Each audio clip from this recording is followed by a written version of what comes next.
Assalamu alaikum dear students. Today we have to read the second part of our 15th chapter, Transport and Communication. In our previous lecture we read about transport, and today we have to go through the communication. In this session I will teach you all about what communication is and what are its types. मतलब क्या ways है through which we communicate with peoples. So coming down to communication, मैं आपको बता दूँ Y आप मुझे एक बात बोलो, आप अपने पेरेंट्स से क्यों बात करते हो? Why do you talk to your friends और why do you talk to the peoples around you? तो मैं आपको इस चीज़ का आंसर बताती हूँ. हम इसीलिए लोगों से बात करते हैं ताकि या तो हमें कुछ ज़रूरत होता है, या तो हमें उनको कुछ बताना होता है, या तो हमें उनको कोई मतलब अपने इमोशंस के बारे में बताना होता है. देयर आर मैनी थिंग्स, या तो कोई इनोवेटिव आइडिया होता है. देयर आर मैनी थिंग्स जो हमें उनको बतानी होती है. फॉर इंस्टेंस मैं आपको बताऊँगी, जब आपको भूख लगती है, सो इट्स वेरी नेचुरल, आपको भूख लगेगी तो आप क्या करोगे? Being a small child you can't do anything. So आप अपने मामा के पास जाते हो और उसको बोलते हो कि भूख लगी है, कुछ दो. सो you communicate, this is communication. आप उसको बताते हो तो वो वापस रिएक्ट करती है. This process is called as communication. So why do we communicate? We communicate in order to share information. अगर आपके पास कोई इन्फॉर्मेशन होगी, आप जिसके साथ कम्युनिकेट करते हो, आप उसको बताते हो. आइडियाज़, अगर आपके पास कोई आइडिया होगा, इनोवेटिव आइडिया होगा, नया नया कोई ख्याल होगा कि नहीं वो नहीं करना चाहिए, ये करना चाहिए, आप वो बताते हो. थॉट्स, आपके दिमाग में कुछ चल रहा होता है, आप वो बताते हो. या अगर आपके इमोशंस होंगे, कभी आपको अंदर में कुछ इमोशन, आपको पापा ने डांटा तो आप जाके मम्मा को बताते हो. So you communicate in order to tell your emotions to your mama. And third, मैं आपको और भी बता दूँ that not only for these purposes, अगर कभी डेंजर भी होता है ना, we also communicate in order to share danger. देखो क्या, अगर कभी कोई डेंजर होता है, मतलब कोई गाड़ी आ रही होती है, आपका कोई फ्रेंड वहाँ पे होगा खुदा ना खासा, तो आप उसको चिल्लाओगे वहाँ से भागो. आप वहाँ कम्युनिकेट करते हो, आप उसको बोलते हो कि there is danger, go away from that place. So we communicate for these things. Listening and speaking is the most common method of communication. सबसे ज़्यादा इम्पॉर्टेंट क्या है? Listening and speaking. आज तो वैसे सीइंग भी आता है इसमें, मैं बता दूं, मैं यहाँ पे ऐड कर दूं, क्योंकि आज तो most probably we are on WhatsApp, हम कम्युनिकेट करते हैं through internet. So seeing also we can also add here. मैं यहाँ पे ऐड कर देती हूँ. सीइंग भी हम यहाँ पे ऐड कर सकते हैं, because this thing is very important in nowadays. तो लिसनिंग एंड स्पीकिंग मतलब एक तो सुनना और बोलना, वो पहले बहुत ही ज़्यादा मोस्ट कॉमन मेथड थे कम्युनिकेशन में, बट अब यहाँ पे सीइंग भी आ गया, क्योंकि हम ज़्यादातर व्हाट्सएप ही, आप आज भी देख सकते हो, हम टीचर्स आपको कम्युनिकेट करते हैं थ्रू व्हाट्सएप. तो हम बात नहीं कर पाते हैं, मगर हम अपने जो इन्फॉर्मेशन होता है हम तक, या आपको कोई थॉट प्रोसेस चल रहा होता है कि यहाँ पे कन्फ्यूजन है मैम, वो है, ये है, आप थ्रू व्हाट्सएप, थ्रू सीइंग, आप देखते हो, लिखते हो और भेजते हो. तो मैं देखती हूँ, लिखती हूँ और भेजती हूँ. So seeing also include here. So note, we can even talk without words के बगैर भी हम क्या बात कर सकते, कम्युनिकेट कर सकते हैं. कैसे? Through hands, movements, sounds and sign. Through hand, अगर कोई आ रहा होगा हम ऐसे बोलेंगे इधर मत आओ. थ्रू मूवमेंट्स, अगर आपको मतलब पीछे से कोई इंसान चल रहा होगा तो आप आगे वाले को बोलोगे कि ये मुझे फॉलो कर रहा है, मतलब ये शायद चोर है या किडनैपर है, तो आप ऐसे दिखाओगे कि पीछे से कोई है.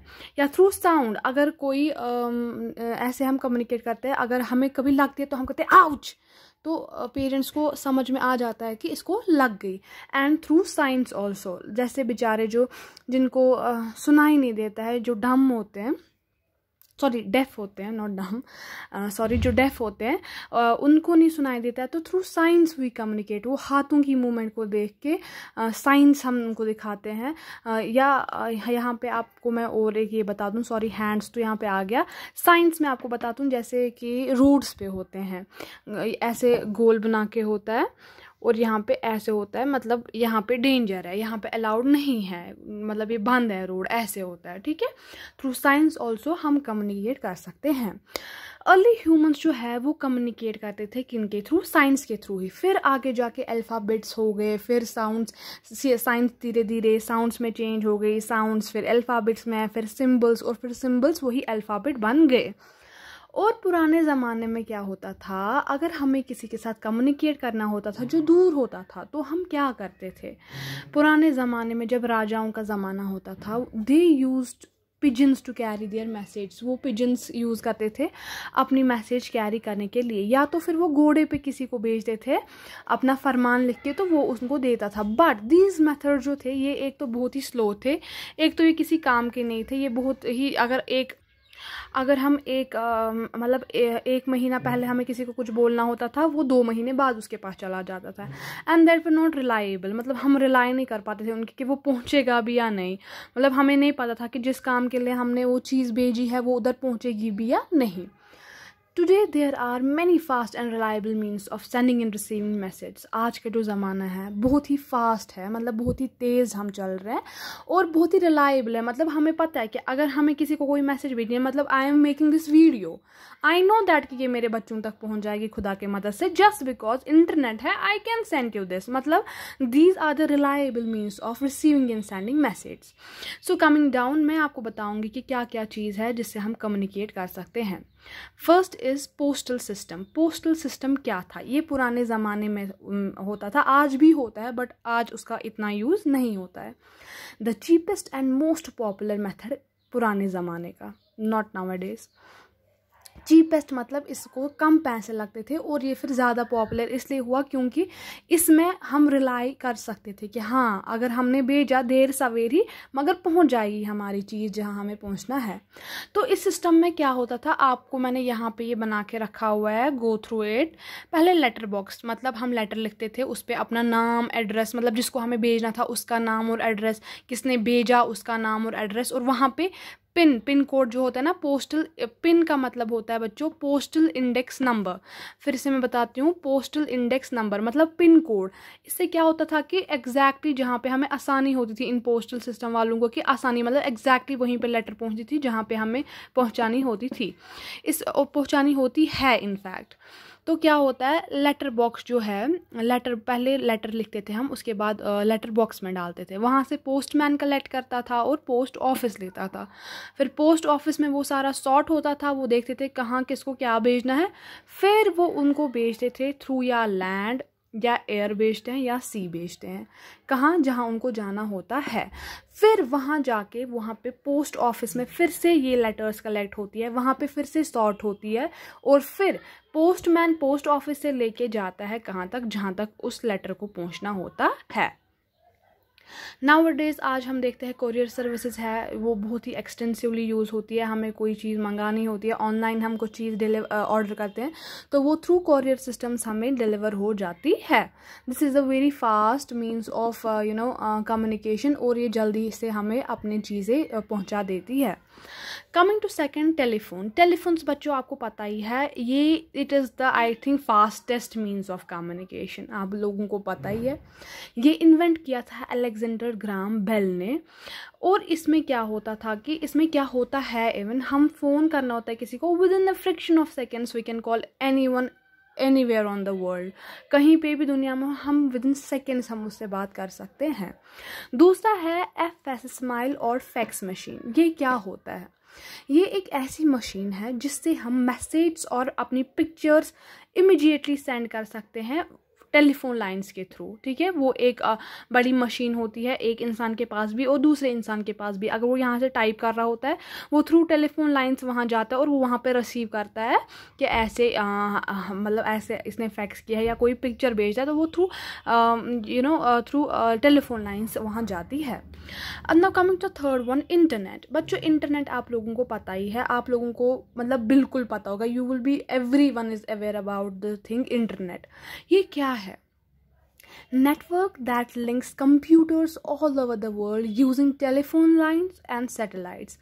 इंटरनेट जो है ये पूरी दुनिया के कंप्यूटर्स को एक दूसरे के साथ लिंक करके रखता है, या तो टेलीफोन लाइन से या तो फिर सैटेलाइट से। आज हम कंप्यूटर्स के बदले मतलब यहाँ पे फ़ोन्स भी हम बोल सकते हैं। I can say phones are also a type of computer, you can say, ये भी एक टाइप ऑफ कंप्यूटर है। सो दीज जो ये इंटरनेट है ये लिंक करता है हर किसी कंप्यूटर को थ्रू किससे, टेलीफोन लाइन से या सैटेलाइट से।